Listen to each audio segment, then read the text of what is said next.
നല്ല ചൂട് കാലം. ഈ സമയത്ത് നല്ലൊരു ഹെൽത്തി ആയിട്ട് വെറൈറ്റി ആയിട്ട് വീട്ടിലുള്ള സാധനങ്ങൾ കൊണ്ട് തന്നെ അടിപൊളിയായിട്ടൊരു സർബത്ത് തയ്യാറാക്കിയല്ലോ. അത് നിങ്ങൾ ഇതുവരെ ഉണ്ടാക്കി നോക്കാത്തൊരു സാധനം കണ്ടായിരിക്കും. നല്ല അടിപൊളി ഹെൽത്തി ആയിട്ടുള്ള ഒരു സർബത്തിൻ്റെ റെസിപ്പിയുമായിട്ടാണ് ഇന്ന് വന്നിട്ടുള്ളത്. അപ്പം നമുക്ക് എന്ത് സർബത്താണെന്ന് നോക്കാം. അതിനായിട്ട് ഇതാ ഞാനിവിടെ എടുത്തിരുന്നത് ഇരിമ്പൻ പുളി എന്നൊക്കെ പറയില്ലേ, അങ്ങനെയുള്ള ഇരിമ്പൻ പുളി കൊണ്ടുള്ള ഒരു അടിപൊളി സർബത്താണ്. അപ്പം അതിനായിട്ട് ആദ്യം ഇതാ ഇരിമ്പൻ പുളി ഒന്ന് ഞാൻ ചെറുതായി കട്ടിയെടുക്കേണ്ട. ഇത് ചെറിയ ഇരിമ്പൻ പുളിയാണ്, അതുകൊണ്ട് തന്നെ ഒരു 7-8 ഞാൻ എടുത്തിട്ടുണ്ട്. വലുതാണെങ്കിൽ ഒരു 4 മതിയാകും. അപ്പം ഇതാ ഇതിനെ എല്ലാം ചെറിയ പീസുകളാക്കിയിട്ട് ഓൾറെഡി ഇട്ടിട്ടുണ്ട് നമ്മുടെ ബ്ലെൻഡറിലേക്ക്. ഇനി ഇതിലേക്ക് ഇതാ ഒരു പീസ് 1 ഇഞ്ച് വലിപ്പത്തിലുള്ള ഒരു ഇഞ്ചിയും കൂടി ചെറിയ കഷ്ണങ്ങളാക്കിയിട്ട് ഇട്ട് കൊടുക്കണം.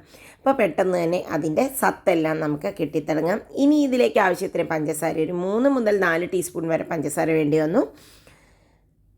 ഒരു നുള്ള ഉപ്പും കൂടി ഇട്ട് കൊടുത്ത് 1 ഗ്ലാസ് വെള്ളം ഒഴിച്ചിട്ട് നമുക്ക് നന്നായി ഇതിനെ ഒന്ന് അടിച്ചെടുത്ത് വരാം.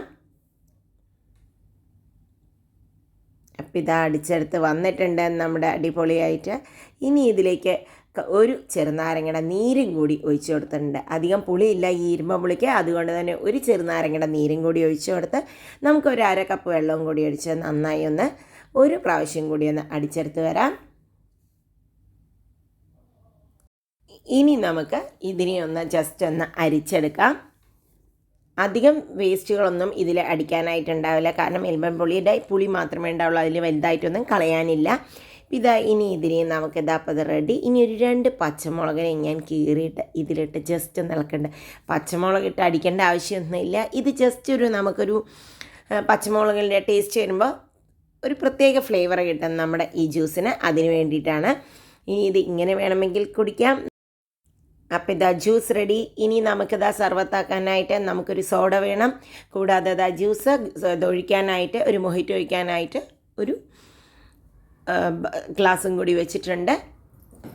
ഒരു 1/2 പാത്രമാണ് നമ്മൾ ഈ ജ്യൂസ് ഒഴിക്കുന്നത്. ഇത് ജ്യൂസായി കുടിക്കാനും സൂപ്പർ ടേസ്റ്റ് ഉണ്ടായിരുന്നു. ഇനി ബാക്കി നമുക്ക് ഈ സോഡ ഒഴിച്ചിട്ട് ഇതിനെ ഫില്ല് ചെയ്യാം.